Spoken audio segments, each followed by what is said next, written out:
All right, welcome to episode 18 or 19? 19. 19. Let's just say you guys are gonna learn a lot. You guys are gonna learn a lot of stuff. You guys are gonna learn. Let's just say we're gonna learn a thing or two. Right. The reason I'm saying that is why, Eamon?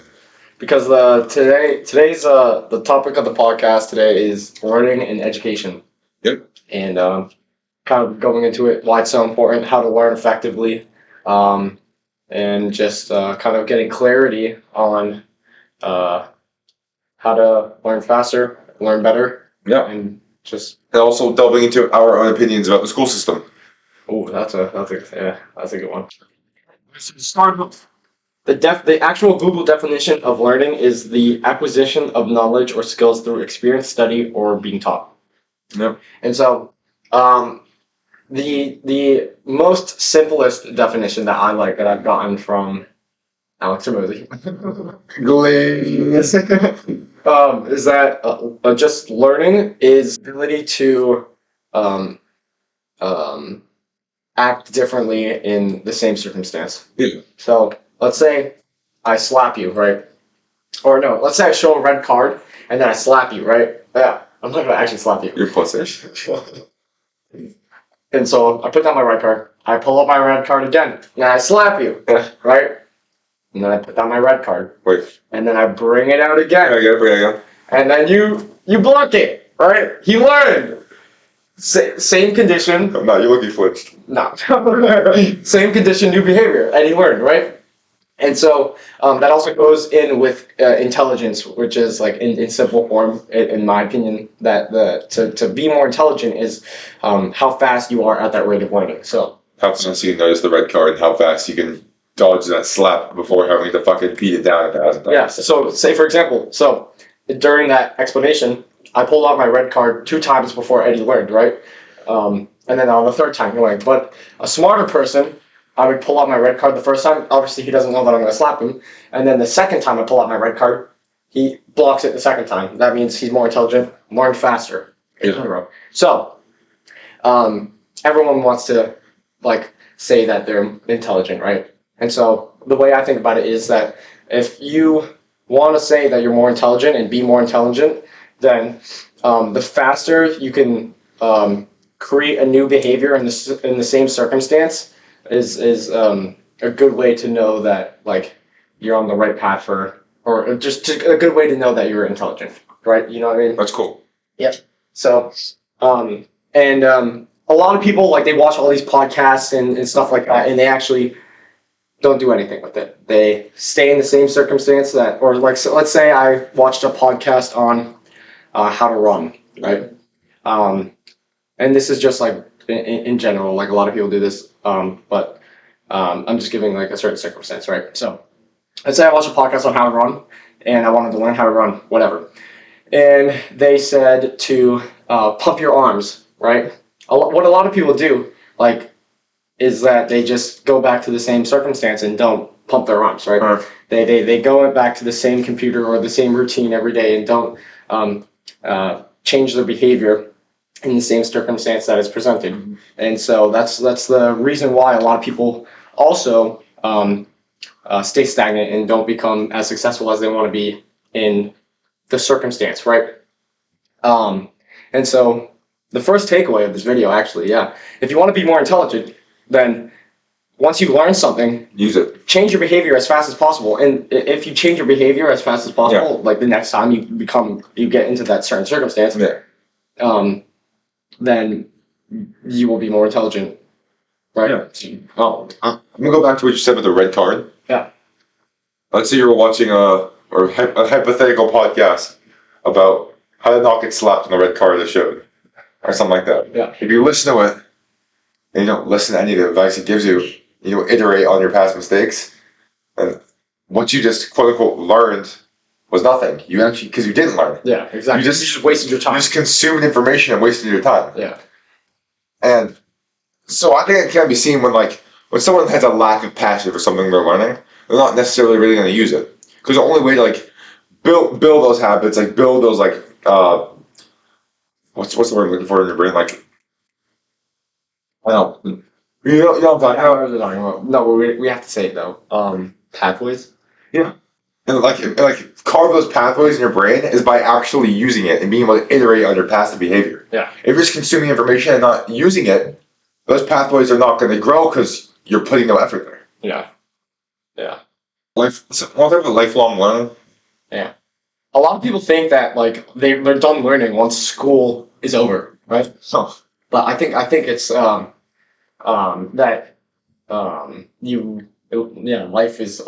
life is just all about learning. Like you're always learning, and then even if you go into a certain subject, let's say you studied to be a doctor in school, right? And you become a doctor, you're still learning as you do the skill. yeah. Right? Like the person that just got out of med school and is doing their first surgery knows much less still than like a doctor that's done their 10,000th surgery because they've actually been doing the skill the entire time. So it's not just and that's another thing about learning. Learning is not just pen and paper, just like learning from a teacher. It's also the best way to learn, and the best way that I've found to learn is actually doing the activity that you're trying to learn about. Like say like with business.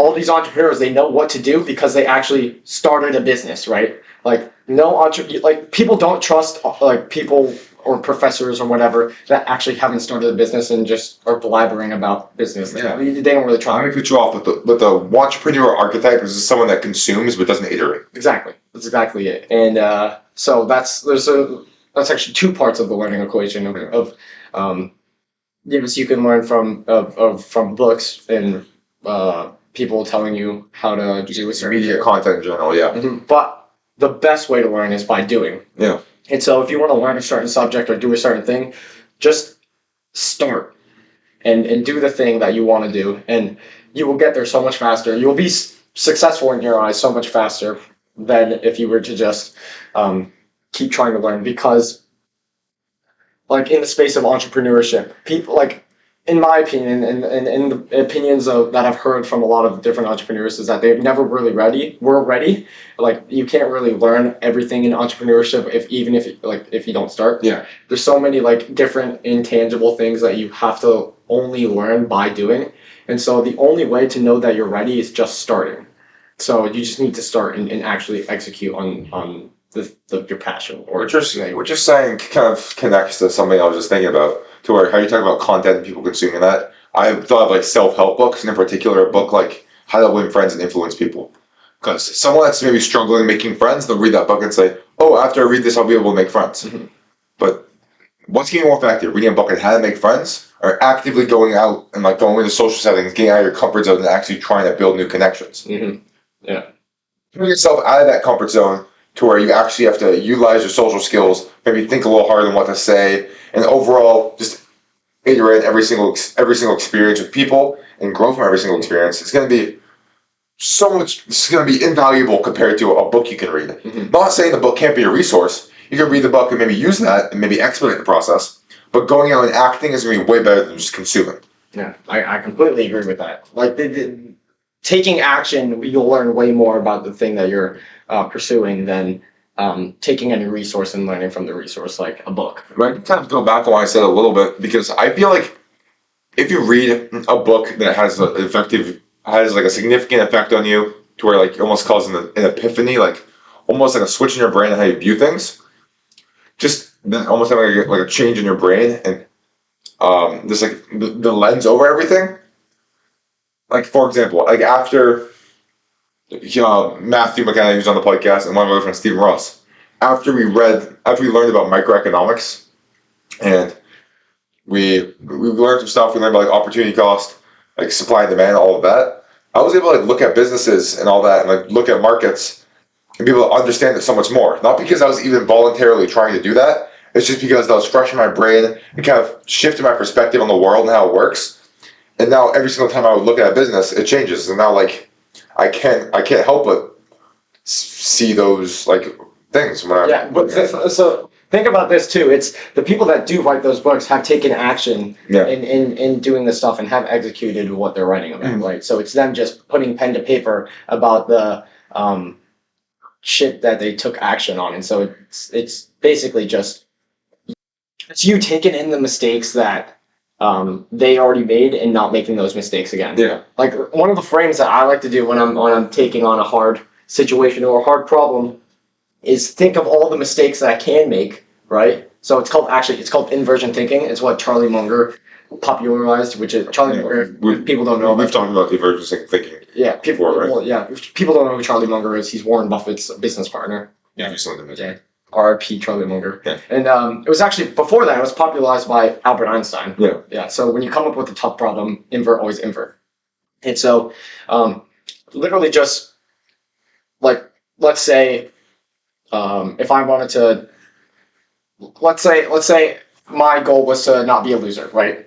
And say it was a tough problem. I'd write down what are the top 10 things that would make me a loser, right? And just like let's say sleep in all day, do drugs, whatever. Like create the three or top 10 mistakes that won't make me get to my goal, and then invert those mistakes. And instead of sleeping in, wake up early. Instead of not doing drugs, or instead of doing drugs, don't do drugs, etc. So boiled down is just looking at what you shouldn't do and then doing whatever you can in your power to avoid that. Yeah, exactly. And by default, you will get to your goal because it's all it is the actions that you take is what ultimately makes you get to your goal. Because you're not going to get to your goal if you don't take any action towards it. I think something like dieting is a really good example of inversion thinking.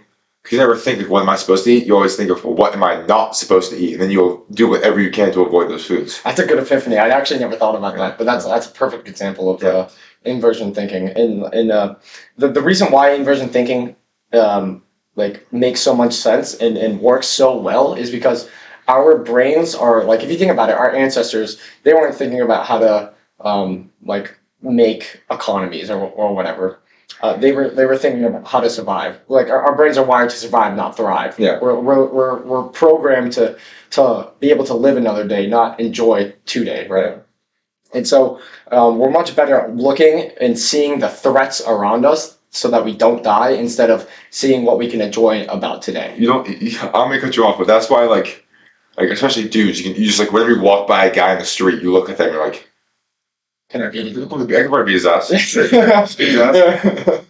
Just not thinking about how to make, because subconsciously you're not thinking, oh, how can I make this day be as peaceful as possible? You're thinking of, if this guy were to fucking fight me, would I be ready? Would I be able to kick his ass? And would I be able to do it with confidence? Yeah. Well, what could I do? Am I going to kick him in the balls first? Or, right?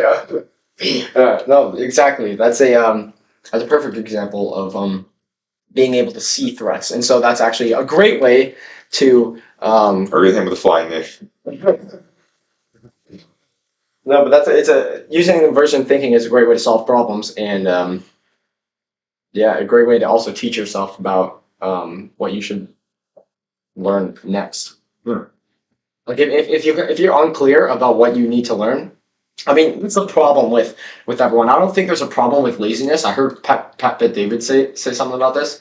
I don't know if I think it was Pat Bet-David that he said he actually doesn't believe in laziness. It's just no, it was Grant Cardone. Grant Cardone said this. He doesn't, and I totally resonate with this. He doesn't believe in laziness. He just believes that people are so uncertain and unclear and don't have the clarity about what they actually need to do.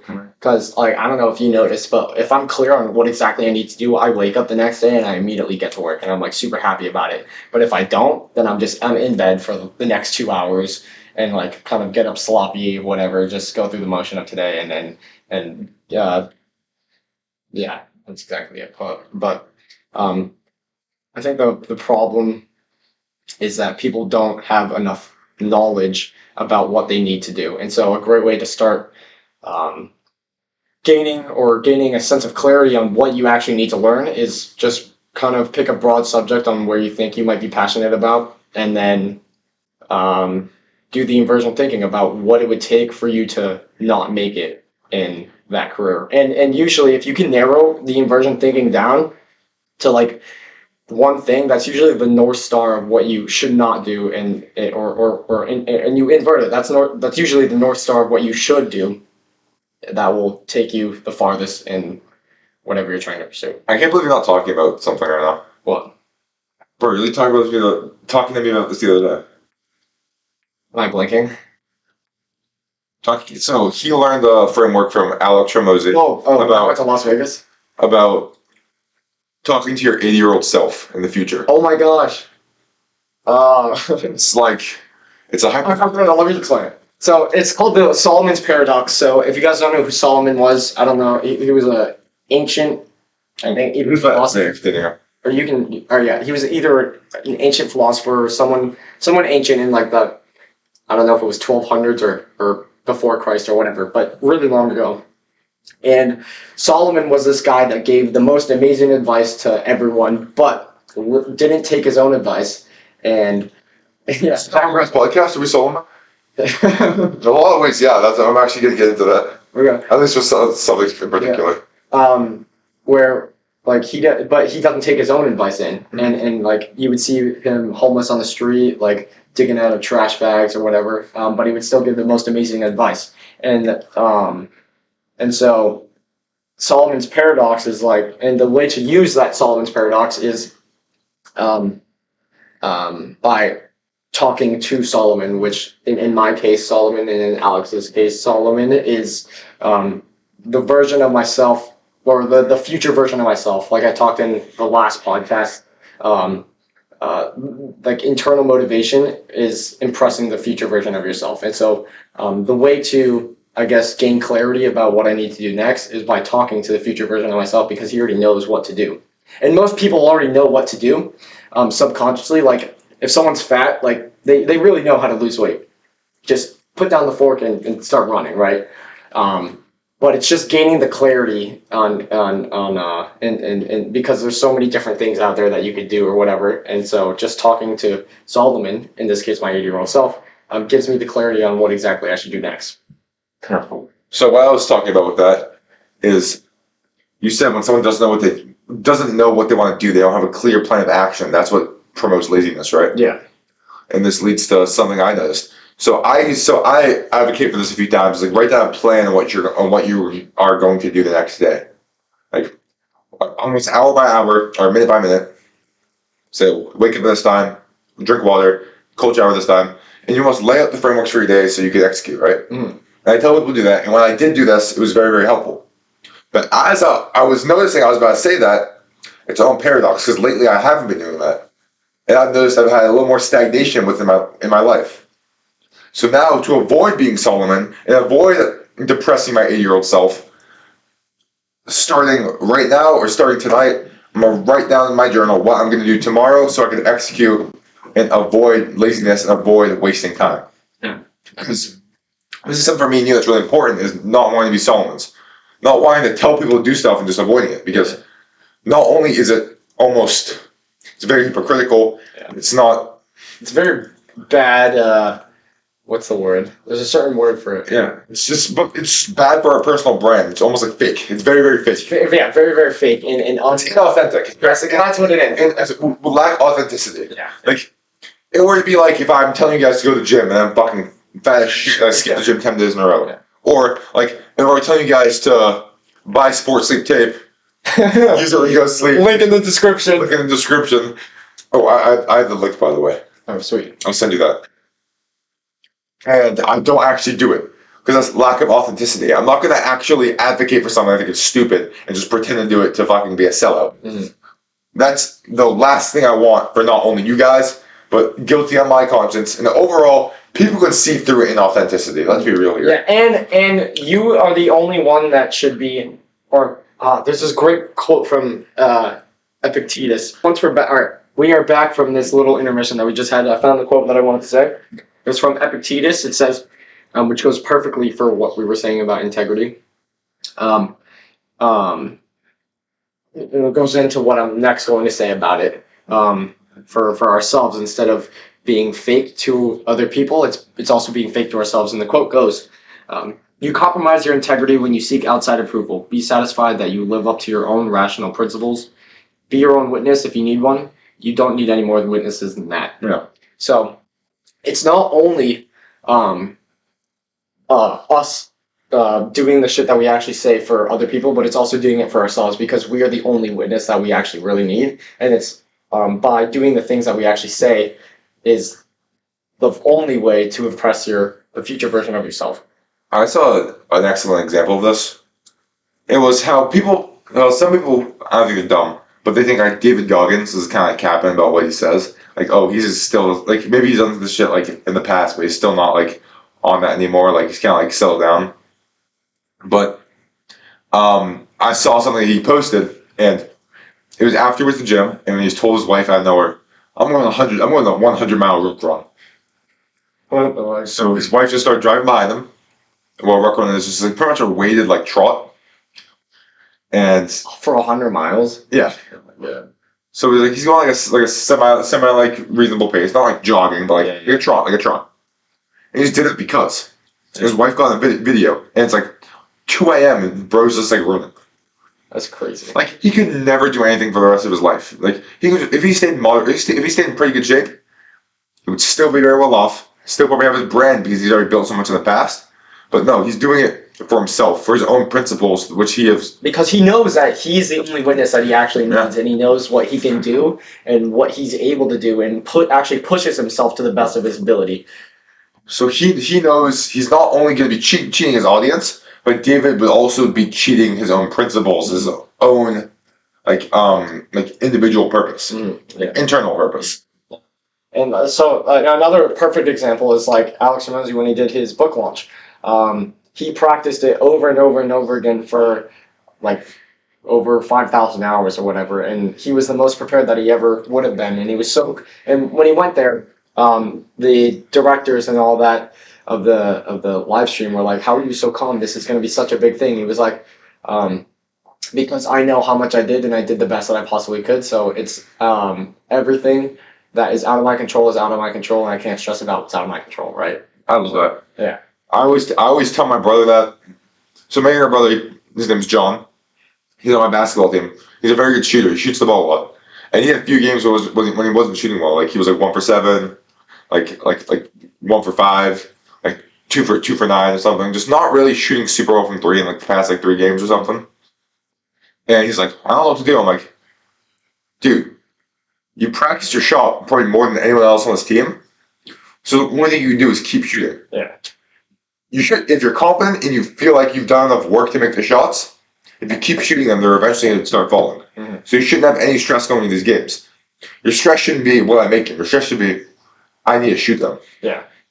That's perfect. And that's what Alex Hormozi's book. He wasn't stressed out about if he did enough in the book. He knew. Yeah. So what he did, he took the shot. Yeah. He took the fucking buzzer beater to win the game. Yeah. And he did it with 100% confidence, and he made it because he put so much preparation into it. I think that's why, like, you see all these greats, like especially Kobe, being so confident in their ability to produce, because they like actually do the work. They like, you always hear these stories of Kobe getting into the stadium at 4 a.m. and being the first one to enter like 5 hours before the practice and leaving 5 hours after the practice, and so it just does so much more than everyone else because he internally knows that he can do much more. Yeah, right. Kobe's kind of notorious for like not passing the ball and taking bad shots, but he didn't think they were bad shots. If he's based on the amount of work he put in, if he's confident in the shot, he would be much more likely to make it than anyone else. If he's confident in that shot, wouldn't that quantify the shot as a good shot? Yeah, exactly. So now we're going to delve into kind of the school system and how maybe, at least for wanting to learn with what we learn about what we're talking about, what the definition of learning actually is. School may not be the best environment unless your goal is to actually take in those topics to your highest capacity. Mm-hmm. Like, unless you have a passion about it, unless you're actually going to utilize it on a day-to-day basis, you're not really going to fundamentally learn it. Mm-hmm. So I think you have a very, very good class where I notice I'm actually learning a lot, and that's in AP Gov. It's allowed me to like politically socialize, to develop my political opinion like a lot better.